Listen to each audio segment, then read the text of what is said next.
Dalam video ini, kamu akan belajar tentang hambatan mental yang sering menghambat banyak orang dalam menghadapi kecemasan dan terutama depresi, serta keterampilan penting untuk memutus siklus tersebut. Tapi pertama-tama, mari mulai dengan sebuah cerita dari masa SMA.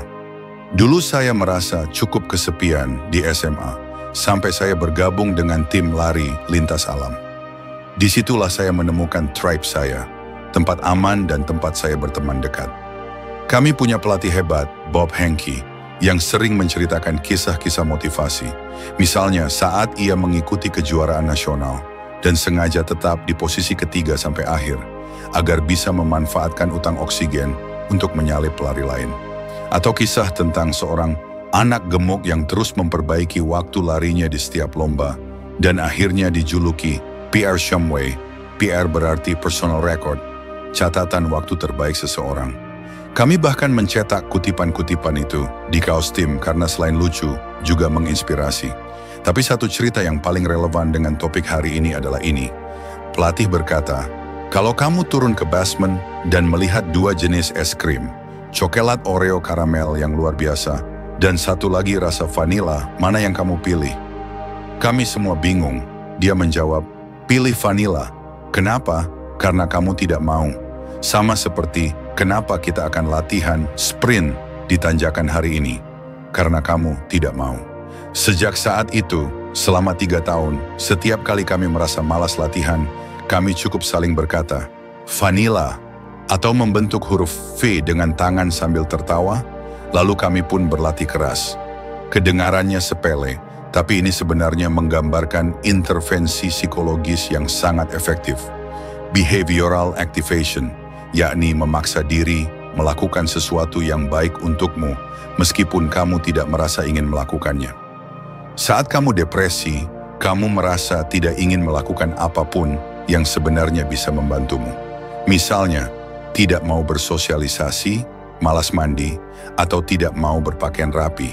Tapi ketika kamu tidak rapi, kamu merasa minder dan makin menarik diri.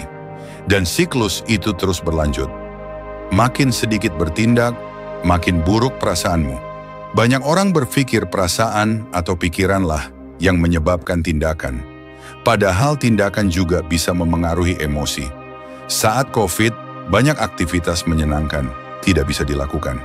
Akibatnya, perilaku kita berubah, kita lebih banyak di rumah, menyendiri, dan ini membuat tingkat depresi dan kecemasan melonjak, hingga 40% orang mengalami gejalanya.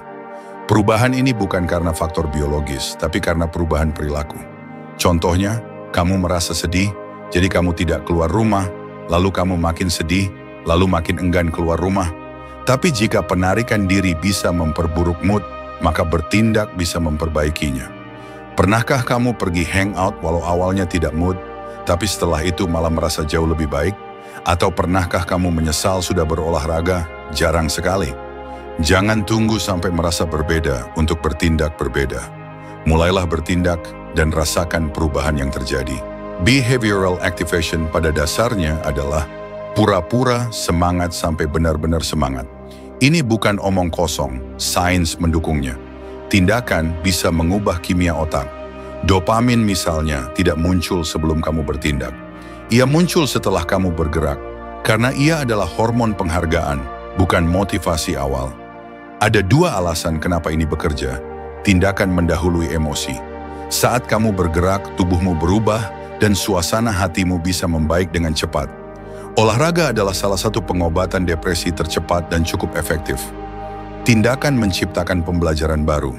Misalnya, seseorang merasa dirinya canggung secara sosial, jadi dia sering melewatkan acara sosial. Saat dia hadir, dia menyendiri, lalu makin yakin bahwa dia memang tidak disukai. Tapi jika ia menantang dirinya untuk datang dan mengobrol dengan 5 orang, ia bisa menyadari bahwa ternyata orang lain menyambutnya dengan hangat. Keyakinan lamanya pun mulai retak. Contoh lain, seorang wanita yang merasa depresi biasanya akan bolos kerja dan berbaring seharian. Tapi kemudian ia mencoba bangun dan berpakaian setiap kali ia merasa buruk. Ia mencatat suasana hatinya setiap hari dan menyadari bahwa berpakaian bisa sedikit memperbaiki moodnya. Ini memberinya harapan kecil di pagi hari. Jadi bagaimana cara memulainya? Pilih satu tindakan kecil dari salah satu kategori berikut. Sesuatu yang menyenangkan, sesuatu yang memberikan rasa pencapaian, sesuatu yang membuatmu terhubung dengan orang lain.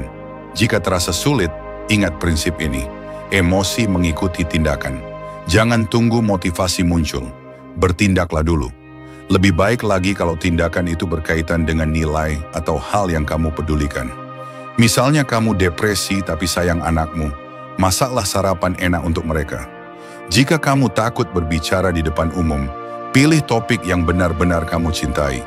Jika kamu kewalahan, buatlah langkah kecil. Misalnya rumahmu berantakan, bersihkan hanya satu area, misalnya meja samping tempat tidur. Kamu juga bisa menjadwalkan kegiatan. Kegiatan yang melibatkan tanggung jawab terhadap orang lain akan lebih mendorongmu untuk bertindak. Contohnya dari seorang YouTuber, Anne of All Trades. Ia mengatakan bahwa salah satu hal terbaik untuk mengatasi depresinya adalah memelihara sapi. Sapi-sapi itu membutuhkannya setiap pagi. Ini memaksanya bangun, bergerak, dan menjalani rutinitas yang membantunya merasa lebih baik. Yang terakhir, beri dirimu penghargaan. Dopamin muncul setelah tindakan. Semakin kamu menghargai dirimu setelah bertindak, semakin besar motivasimu nanti. Jangan berbicara negatif ke diri sendiri. Jangan membandingkan. Katakan saja, kerja bagus, aku bangga padamu. Bagikan pencapaianmu pada teman. Tulis di jurnalmu. Semua ini membantu otakmu belajar bahwa bertindak itu memberikan hadiah. Awalnya memang tidak nyaman, tapi makin sering kamu melakukannya, makin mudah jadinya. Itulah salah satu cara memutus siklus depresi dan kecemasan. Behavioral activation alias vanilla.